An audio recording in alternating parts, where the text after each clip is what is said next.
Polonius enters with his servant Ronaldo. Give Laertes this money and these letters, Rinaldo. I will, my lord. Good, Rinaldo. It will be extremely wise of you to ask around about his behavior before you visit him. That was my plan, my lord. Excellent. Good.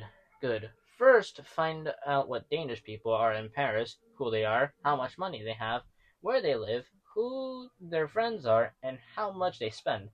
And if through this roundabout about indirect questioning that they happen to know my son, you'll end up finding out much more than if you ask specific questions around him. Talk as if you vaguely know Laertes, such as I know his father and his friends, and know him a little. Do you understand all this, Rinaldo? Yes, very well, my lord. You should say, I know him a little, but not well. I think from what I've heard that he's very wild and addicted to this and that.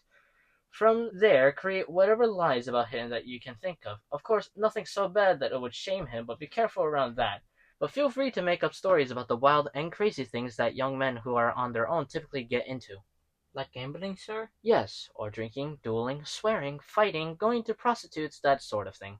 My lord, that would bring dishonor on him.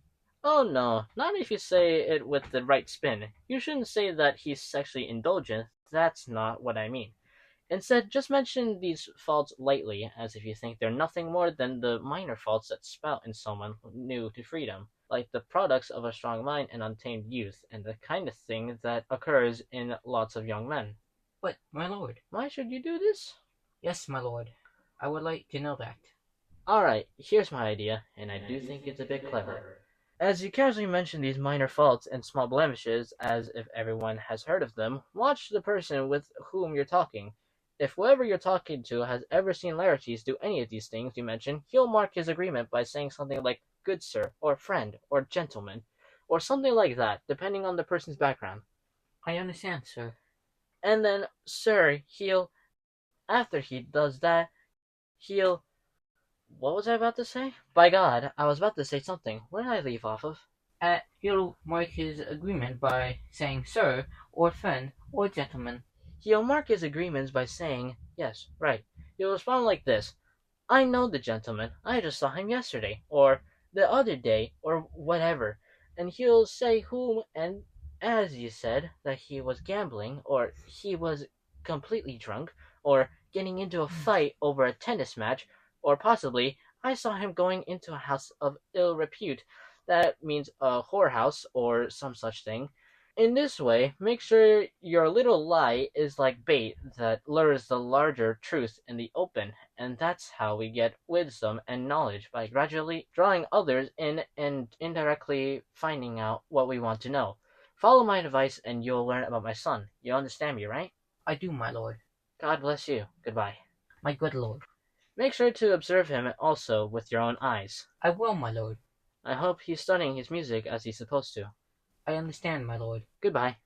Renilla exits. Ophelia enters. How are you, Ophelia? What's the matter? Oh, my lord, I've had a terrible scare. From what, in God's name? Father, as I was sewing in my room, Lord Hamlet came in with his shirt unbuttoned, no hat on his head, his stockings dirty, undone, and hanging around his ankles.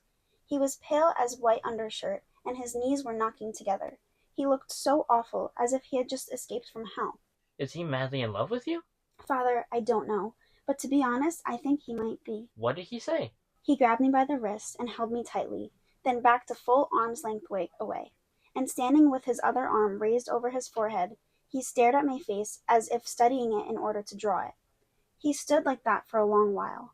Then he gently shook my arm and glancing up and down 3 times and sighed so sadly it seemed like he would collapse on himself and die.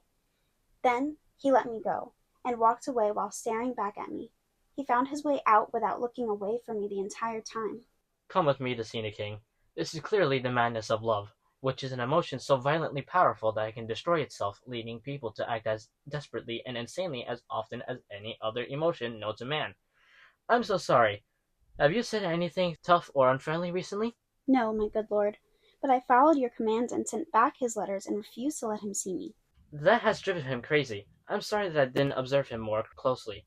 I feared that he was just toying with you, and did not care if he wrecked your reputation. A curse on my suspicions. By God, it's as common for us old people to think too much as it is for young people to think too little. Come, Let's go see the king. We have to make this matter known. Keeping it secret could cause more harm than revealing it. They all exit.